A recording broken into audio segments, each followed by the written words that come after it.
Bonjour à tous, je suis Romain Leclerc et vous écoutez un épisode de capsule du podcast En Favori.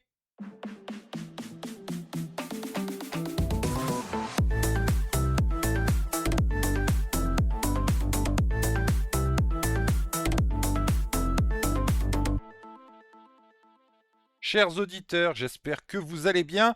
Vous allez me dire, mais ça fait plusieurs fois qu'il nous fait des épisodes capsules et en fait on n'a toujours pas vu la vraie émission. Ne vous inquiétez pas, la vraie émission arrive avec le génialissime Doc Fred qui la co-anime avec moi. On a tout finalisé, ça y est, donc on sait quand est-ce qu'on va enregistrer, on sait comment on va enregistrer et on connaît déjà le conducteur de l'émission. Donc tout va bien, ne vous inquiétez pas, ça arrive très bientôt.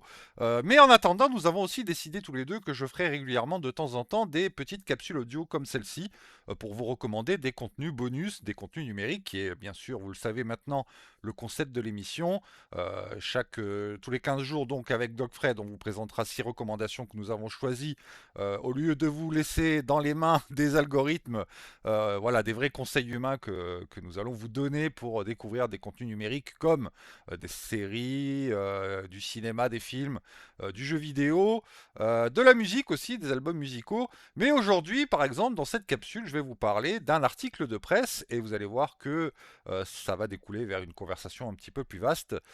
Donc on a eu un article qui est sorti sur le site clubic.com, un article qui parle du service de streaming musical justement Qobuz. Le titre de l'article s'appelle Un abonné Qobuz n'est pas un auditeur passif, c'est un contributeur actif à l'écosystème musical. Et donc c'est une interview d'un des dirigeants de Qobuz. Cette personne se nomme Pierre Largeas ou Larjas, qui est Managing Director Europe du Sud chez Qobuz. Me demandez pas ce que c'est, je n'en sais rien du tout. En tout cas, c'est un article intéressant qui parle de l'industrie du streaming musical et notamment évidemment de Qobuz et leur parti pris par rapport à la concurrence et notamment évidemment Spotify qui est le leader dans le domaine.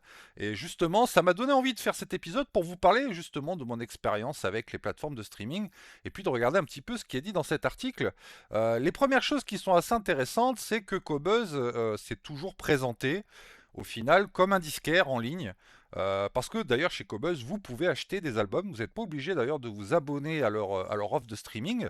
Vous pouvez très bien dépenser vos sous-sous pour acheter un disque que vous conservez, alors un disque numérique évidemment, mais que vous conservez pour vous si vous utilisez encore des baladeurs numériques. Encore, il y a plein de gens qui utilisent des baladeurs numériques de nos jours. Et donc voilà, vous pouvez acheter vos albums et donc vous avez aussi leur offre de streaming.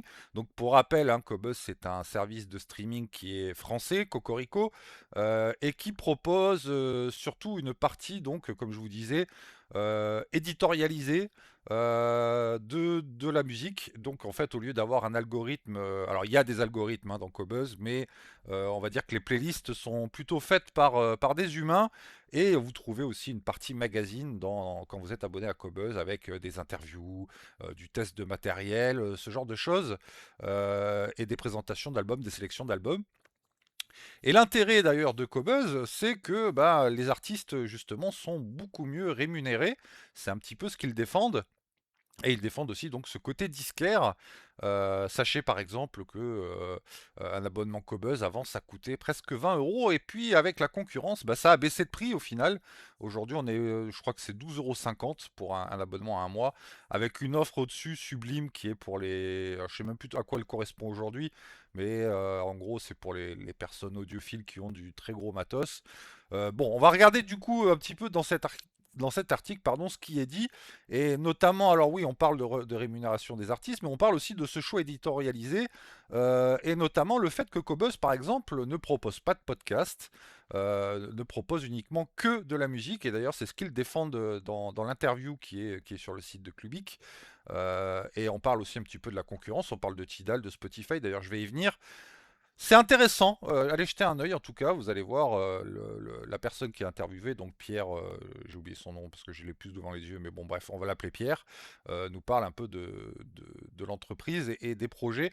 Par exemple, on sait qu'il n'y a toujours pas les paroles sur Qobuz, mais par contre, ils misent principalement sur la qualité sonore. Mais chez eux, par exemple, vous n'avez pas de Dolby Atmos. Là, vous allez l'avoir principalement chez la concurrence comme Apple Music notamment ou chez Tidal. Spotify, il me semble pas qui est le Dolby, pas le Dolby Atmos, l'audio spatial. Chez Qobuz, on n'a pas d'audio spatial, on a de la qualité CD et au-dessus, haute résolution, le son Hi-Res jusqu'en 192 kHz, ce qui est énorme et ce qui ne sert pas à grand-chose d'ailleurs si vous avez juste un casque Bluetooth chez vous. Mais par contre, si vous êtes équipé de super matos, casque filaire ou alors les derniers casques avec les nouveaux protocoles Bluetooth qui gèrent justement le Hi-Res, ça peut être intéressant pour vous. Et surtout aussi, si vous avez voilà, un système Hi-Fi de très haute qualité chez vous, bah oui, Qobuz, ça prend tout son sens.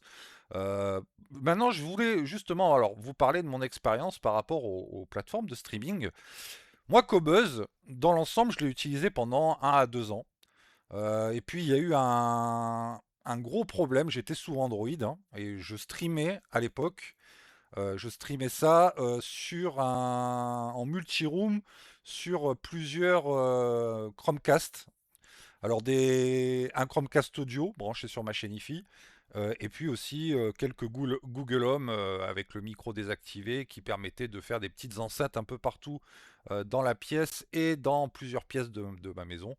Et ça fonctionnait très bien. Et puis un jour, il y a eu un énorme problème. Et ça fonctionnait plus. Et puis ça a duré des mois et des mois. Du coup, je me suis désabonné puisque je pouvais plus profiter de ma musique convenablement. Parce que pour moi, l'intérêt, bah, c'est justement chez moi de pouvoir écouter de la musique dans mon salon et dans toutes les pièces en même temps en multiroom, mais aussi de temps en temps bah, de l'écouter au casque. Donc pour moi, Qobuz, c'était le meilleur compromis en termes de qualité audio et de technologie, sachant qu'ils le font tous, hein. La prise en charge Chromecast, sauf peut-être Apple Music si vous êtes sur iPhone, ça le prend pas en charge, mais ça utilise AirPlay. Mais l'application Android Apple Music le fait quand même, gère le Chromecast audio. Mais voilà, donc Qobuz, une grosse panne pendant des mois et des mois. Et d'ailleurs même j'avais remarqué, parce qu'après je suis passé sur un iPhone, j'avais remarqué que même en AirPlay, c'était pas toujours très stable. Et ça, c'est arrivé quand ils ont lancé leur Qobuz Connect, qui est un système pour pouvoir streamer la musique sur les amplis musicaux utilisant des technologies propriétaires. Donc voilà. Depuis qu'ils ont sorti le Qobuz Connect, pour moi, l'appli est devenue quasiment inutilisable. Et je leur en ai beaucoup voulu, hein, parce que je faisais même partie du Cobus Club. C'est un abonnement qui propose en plus, avec une carte de membre qui permet voilà, d'accéder à une espèce de réseau social musical. C'est en anglais avec une petite partie en français. Bref, j'aimais bien Cobus, j'avais envie de défendre la musique, enfin j'allais dire Made in France, enfin la plateforme Made in France. Et au final, ben voilà, j'ai dû partir à cause de ça. Mais sinon, ce qui me manquait, ce qui me manque encore, bah, c'est justement le fait de pouvoir avoir les albums à leur sortie le vendredi, mais sans avoir d'algorithme qui me recommande des albums. Je voulais juste avoir tous les albums qui sortent et le faire le tri moi-même, un peu comme si j'allais chez un disquaire et je regardais les derniers disques par catégorie, ce que Qobuz permet de faire et de manière très simple. Et donc du coup j'utilise encore Qobuz en version gratuite. Alors il n'y a pas vraiment de version gratuite chez Qobuz comparé à Spotify ou Deezer où vous avez de la pub. Qobuz le défend d'ailleurs, vous le verrez en lisant dans l'article. Mais vous pouvez quand même voir les albums sortis. Donc au final, bah, je vais voir le vendredi sur Qobuz quels sont les albums. J'écoute les extraits de 30 secondes. Et puis après, bah, j'allume mon Spotify et j'ajoute les albums qui m'intéressent. Et c'est dommage parce que j'aurais préféré rester chez Qobuz. Mais voilà, comme je vous le dis, techniquement, il y a trop de soucis, donc ça va pas. Donc voilà, l'intérêt pour moi, c'était ça, c'était d'aller voir les sorties des albums et de pouvoir voir tout ce qui sortait. Et c'est ce que Qobuz permet, même si je sais que Qobuz, il manque quelques albums au catalogue. Souvent, les gens s'en plaignent. Moi qui écoute généralement beaucoup de jazz et de rock, généralement, j'arrive à trouver à peu près tout ce que j'aime et de découvrir aussi pas mal de choses.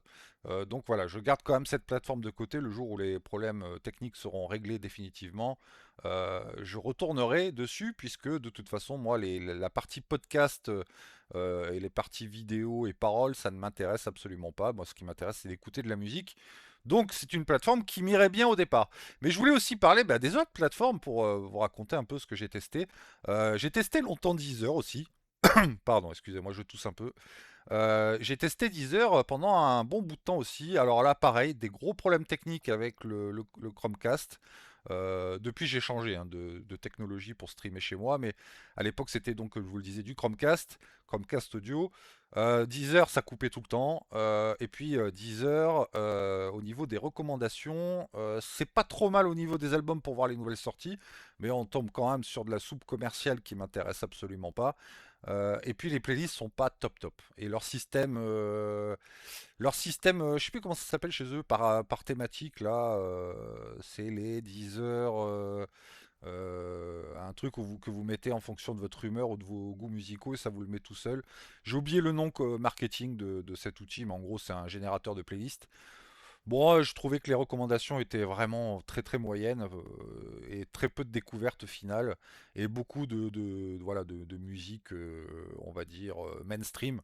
Donc c'était pas tout à fait pour moi, donc j'ai laissé tomber Deezer. Sachez que quand même Deezer est français aussi. Mais voilà, c'était pas trop ma cam. D'ailleurs, pour revenir à Cobuzz 2 minutes, je vais vous parler des playlists. Alors les playlists chez Cobuzz c'est pareil, je trouve que c'est pas pertinent du tout.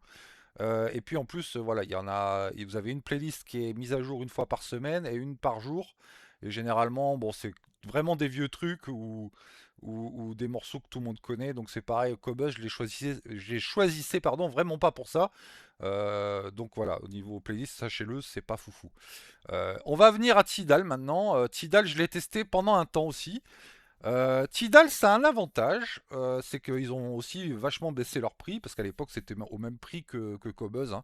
On était autour des 20 balles. Aujourd'hui, ça doit être dans les 10-12 euros, donc un équivalent à peu près de la concurrence. Tout le monde est à peu près au même prix aujourd'hui. Peut-être Spotify est un peu plus cher aujourd'hui d'ailleurs, ils n'arrêtent pas de grimper les prix. Tidal, pour le rap US, c'était très cool, et j'aime bien le rap US. C'était pertinent parce que effectivement, bah, Tidal c'est américain, ça a été racheté par Apple. Je sais que ça va pas trop bien. D'ailleurs, ils en parlent dans l'article. Apparemment, c'est pas la grande forme chez Tidal. Il y a eu pas mal de problèmes techniques d'ailleurs pendant un temps. J'avais lu ça sur Reddit. En tout cas, je voyais plein de gens se plaindre que l'application était pas super maintenue. Tidal, beaucoup de contenu américain. Donc, si vous écoutez de la musique européenne, voire française, vous allez avoir du mal à trouver, enfin vous allez le trouver le contenu, mais il n'est pas mis en avant. Après, au niveau rap US, c'est un bonheur, évidemment, vous avez des petites pépites. Et puis, Tidal avait quand même eu des bonnes idées, notamment un service qui permettait de streamer sa musique en direct dans l'appli. Ça marchait pas sur la version web, hein, mais ça marchait dans l'appli, où tout le monde pouvait écouter ce qu'on écoutait. C'était une sorte de mini radio qu'on crée nous-mêmes, et c'était assez rigolo. Bon, c'est pas non plus indispensable et je pense pas que. Je sais même pas s'ils l'ont gardé encore, mais c'était pas mal. Il y avait aussi un système de curation où on voyait exactement les artistes qu'on écoutait le plus et ça leur permettait de reverser un peu plus d'argent en fonction de nos écoutes.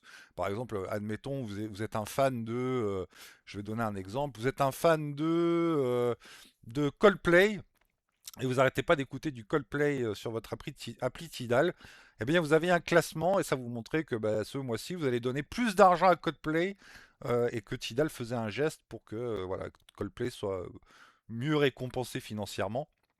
Et donc c'était un peu l'option que Tidal mettait en avant et vous pouviez aussi sur votre profil ajouter votre morceau du moment. Bref, il y avait un petit côté personnalisation qui était plutôt pas mal. Ça m'avait bien séduit. Euh, Tidal fonctionnait bien aussi au niveau du Chromecast. C'était peut-être un des meilleurs d'ailleurs. J'ai quasiment jamais de coupure. Mais par contre, voilà, les recommandations musicales beaucoup trop américanisées et au final, c'est pas ce qui me convenait. Donc du coup, j'ai changé de crèmerie. J'ai testé. Alors Amazon Music, je l'ai jamais vraiment testé. Notamment parce que je suis pas un grand fan des produits Amazon.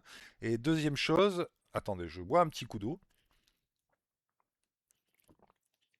J'ai jamais trop écouté j'ai jamais trop utilisé les produits Amazon. Je suis pas un grand fan de Prime Video et de leur production et généralement, voilà, j'utilise pas Amazon de manière générale. Je commande rien sur Amazon, donc c'était une des raisons qui fait que j'ai jamais trop testé Amazon Music. Mais j'avais été voir l'interface. On a souvent 3 mois offerts, très souvent d'ailleurs. Donc j'avais testé comme ça vite fait. Ça me plaisait pas. Les recommandations étaient vraiment pas bonnes. Et puis j'aimais pas l'interface, voilà. Donc c'était une question de goût. Après, si vous êtes chez Amazon Music et que vous vous y plaisez, Continuez, y a pas de problème. Mais voilà, Amazon Music, j'ai un peu survolé. J'ai testé évidemment Apple Music, puisque je suis maintenant sur iPhone. Apple Music, le problème, il est très simple. Euh, les recommandations sont pas mal, les playlists aussi. Le seul souci, bah, c'est le côté propriétaire d'Apple, c'est-à-dire que quand tu as un iPhone et que tu veux streamer sur du Chromecast audio, bah, tu peux pas. Tu es obligé de passer en AirPlay, le protocole maison de chez Apple. Du coup, depuis, j'ai bidouillé. J'ai enlevé le Chromecast audio et j'ai récupéré un vieux Mac que j'ai mis sous Linux et je lui ai mis un, un petit outil qu'on code dans le terminal qui a été fait par un gars. J'ai plus le nom, mais vous trouverez ça sur GitHub. Ça permet en fait de d'émuler de faire comprendre au Mac que un émetteur AirPlay. Donc du coup, vous pouvez l'utiliser dans votre appli Apple Music comme si c'était un HomePod ou un oui, d'ailleurs, ça s'appelle que des HomePod. Et comme j'ai deux HomePod MIDI chez moi, en fait, j'ai fait un multi-room avec ce Mac qui stream de la musique sur ma chaîne en multi-room avec les deux autres HomePod mini qui sont placés dans la pièce. Et du coup, ça me permet de pouvoir utiliser AirPlay avec mon iPhone sur ma chaîne IFI sans avoir à payer un adaptateur Bluetooth ou AirPlay, compatible AirPlay. Donc voilà, j'ai fait pas mal de bricolage avec Linux pour arriver à ça. Mais voilà, pour revenir au problème d'Apple Music, c'est que si vous êtes sur Android, ça a marché. Par contre, si vous êtes sur iPhone et que vous êtes équipé Chromecast par exemple, ça fonctionnera pas. Et rien que pour ça, bah, ça me plaît pas trop cette manière de faire. Donc j'ai laissé tomber Apple Music. Et puis honnêtement, l'appli c'est pas tant ce qui m'intéresse. Par contre, Apple, si vous êtes équipé et que vous avez par exemple des AirPods, vous avez l'audio spatial de chez Apple qui est compris dans le prix, qui n'est pas cher d'ailleurs, enfin qui est pas cher, qui est dans, je crois que c'est 10 balles hein, Apple Music, donc c'est quand même pas mal si vous êtes équipé, si vous êtes dans l'écosystème Apple. Après voilà, moi l'audio spatial, pour y venir, je suis pas fan, je préfère la bonne vieille stéréo. J'ai du mal avec l'audio spatial, je trouve que le son est pas hyper précis. J'aime pas cet effet qu'on a dans les oreilles, d'avoir du son devant, derrière. Je sais pas, ça marche bien pour les films, autant j'adore. Mais vraiment pour la musique, bah, je sais pas, j'aime bien le bon son stéréo avec mon casque Marshall, gauche-droite avec du bon son, ça me suffit amplement. Donc j'ai passé Apple Music. Voilà, je pense que j'en ai pas oublié. Eh ben si, Spotify. Donc du coup aujourd'hui, je suis revenu chez Spotify, je sais, ça me fait du mal à moi aussi. Bon, alors il y a plusieurs raisons. Déjà parce que ma compagne a toujours utilisé Spotify et qu'elle se fout complètement de tout ce qui est technologie. Donc du coup, quand je changeais de service de streaming, elle devait migrer sa bibliothèque et ça l'a gonflé. Donc du coup, bah, j'ai un peu cédé. On a pris une offre duo et du coup, on est tous les deux chez Spotify. Moi, Spotify, il y a vraiment une chose qui est... bon, vous savez, hein, le patron bah, qui est plus maintenant. Utilise l'argent de Spotify, notamment pour financer des technologies de guerre, on le sait. C'est pas bien, mais en même et Spotify au niveau des artistes, c'est pas le meilleur payeur, loin de là, peut-être même le pire. C'est vrai aussi, mais en même temps, Spotify, en termes de technologie, enfin de fonctionnalité plutôt, c'est le plus intéressant pour moi, notamment pour un truc très simple, c'est que le soir, quand j'ai envie de me mettre un album et que j'ai pas envie de me prendre la tête à chercher ce que je veux écouter, les daylists, c'est une playlist qui est mise à jour automatiquement toutes les 7 ou 8 heures. Pour moi, c'est ce qui est le plus pertinent. J'appuie dessus et je sais que je vais avoir du son qui me plaît et du son en plus que je découvre. Donc pour moi, c'est les plus forts à ce niveau-là, au niveau de la curation automatique. Alors je sais qu'il y a de l'IA, je sais que certains contenus sont bien pourris. Moi, ça m'arrive pas parce que mon algo sur Spotify est réglé. Enfin, par rapport à ce que j'écoute, en fait, il me propose pas de musique euh, faite par de l'IA. Et heureusement. Et du coup, je vérifie quand même de temps en temps d'ailleurs ce que je suis en train d'écouter. Et si je vois vraiment à l'oreille que c'est suspect, je jette un œil et au pire des cas, je marque que j'aime pas ce morceau et il me le dégage et il m'en propose plus. Mais voilà, Spotify pour moi en termes de playlist, c'est ce que je trouve de plus performant aujourd'hui quand j'ai pas envie de me prendre la tête. Sinon, voilà, je vais fouiller dans Cobuzz, comme je vous expliquais tout à l'heure, et je remplis mon Spotify des albums qui viennent de sortir et qui me plaisent. Du coup, j'arrive à avoir un équilibre plutôt parfait. Et c'est plutôt agréable. Après, voilà, sinon Spotify, pour le reste, les podcasts, j'utilise pas. J'utilise une appli dédiée pour les podcasts. Les livres audio, je déteste ça. J'arrive pas à me concentrer, donc j'en écoute pas. La vidéo ne m'intéresse pas non plus. Les playlists IA DJ, tout ça, c'est pas ma cam non plus. Donc voilà, pour moi Spotify c'est uniquement pour y mettre mes albums que j'ai trouvés sur Cobuzz et mettre cette playlist Daylist que j'adore et qui me permet voilà, d'avoir de la musique rapidement sans avoir à enchaîner les morceaux puisque quand elle se lance elle tourne pendant des heures donc c'est plutôt agréable. Mais sinon voilà Spotify bah, j'ai envie de partir donc j'envoie un message à Cobuzz, réparez un peu vos systèmes de streaming là, pardon, et je reviendrai avec grand plaisir. Voilà. Donc j'espère que cette petite capsule autour des plateformes de streaming vous a plu. Si vous avez envie de me dire ce que vous utilisez, n'hésitez pas à laisser des commentaires dans les commentaires de l'épisode justement. Je sais pas trop comment ça marche je crois que sur Spotify on peut laisser des commentaires. Je crois que sur Podcast Addict on peut le faire aussi.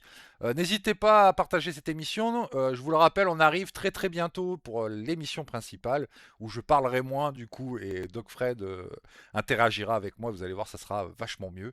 En tout cas, voilà, n'hésitez pas à partager l'épisode s'il vous a plu, et puis on se retrouve très très bientôt. Salut, bye bye.